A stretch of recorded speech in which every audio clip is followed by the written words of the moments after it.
नारायण सूर्यवंशी आपको तिंदी के बसने से लेकर यहाँ के रहन सहन व शहरी जात का सूक्ष्म दर्शन फिल्म के माध्यम से करवाना चाहता हूँ। तिंदी के संदर्भ में जुटाए गए तथ्य यहाँ के पूर्वजों व बुजुर्गों का मौखिक बयान है जो कि सत्य है। ये प्राचीन तिंदी चिनाब नदी के तट पर बसा हुआ है। ऊंचे ऊंचे पर्वतों से सुसज्जित देवदार के घने घने जंगलों से हरा भरा है।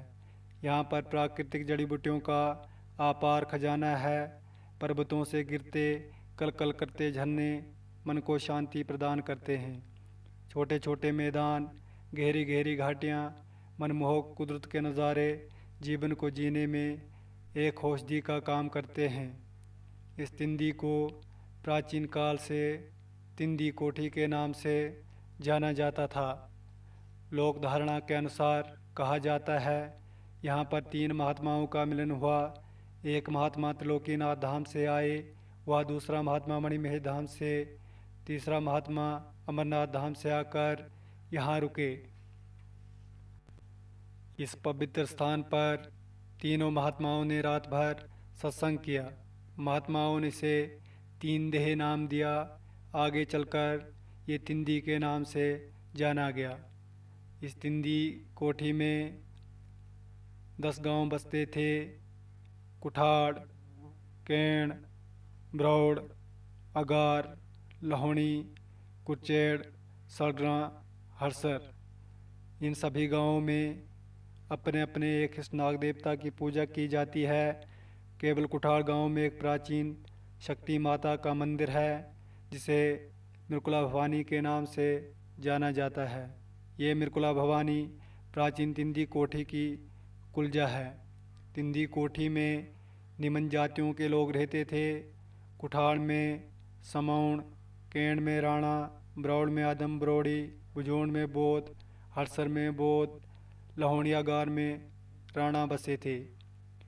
होनी को बलवान कहा जाता है कि कई बार महामारियाँ फैलने से कई वंश व कई घर नष्ट हो गए। बहुत पहले की बात है। चंबा की पुरातन राजधानी भरमौर से 2 कबीले सूर्यवंशी व देवलवंशी राजपूत तिंदी में आकर बस गए। कालांतर में कौम गौड़ ब्राह्मण जो कि त्रिलोकीनाथ राणा के कुल वंशज तिंदी में आकर बस गए। लाहौल के निचले क्षेत्रों से राजपूत, राणे व बौद्ध आदि जातियाँ भुजूंड, कुचेड़, सलग्रा आदि गांवों में आकर बस गई। मुख्य बाधे यंत्र स्वर्ण ढोल। ये स्वर्ण ढोल रहस्य खोलती उस राजा की जिसने विवश होकर माँ मृकुला भवानी को ये स्वर्ण ढोल भेंट की थी।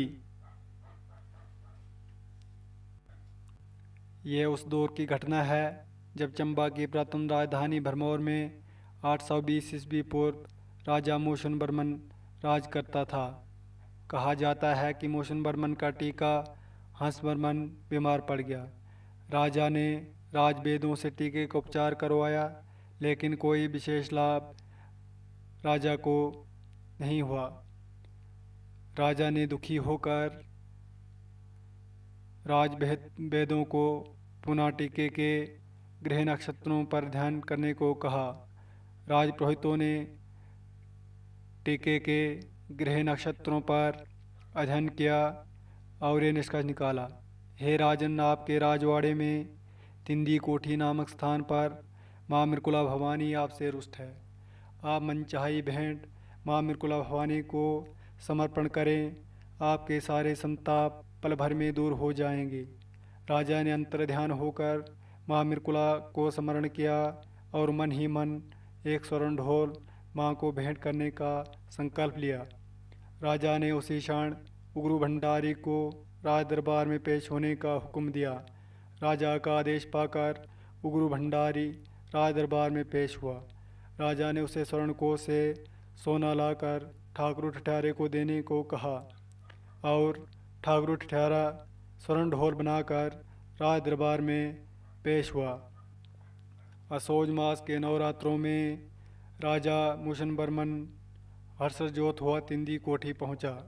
राजा मोशन बर्मन ने अपने वंशजों के साथ मिलकर 9 दिन तक माँ मृकुला के मंदिर में पूजा अर्चना की। 9वें दिन महानवमी को राजा ने स्वर्ण ढोल माँ मृकुला को मुख्य वाद्य यंत्र के रूप में भेंट की और तब से ही स्वर्ण ढोल मुख्य वाद्य यंत्र के रूप में वह शक्ति की प्रतीक मानी जाती है। स्वर्ण ढोल पर राजा मोशन बर्मन 820 उग्र भंडारी ठाकुर ठहरे का नाम टाकरी भाषा में अंकित हुआ खुदा हुआ है।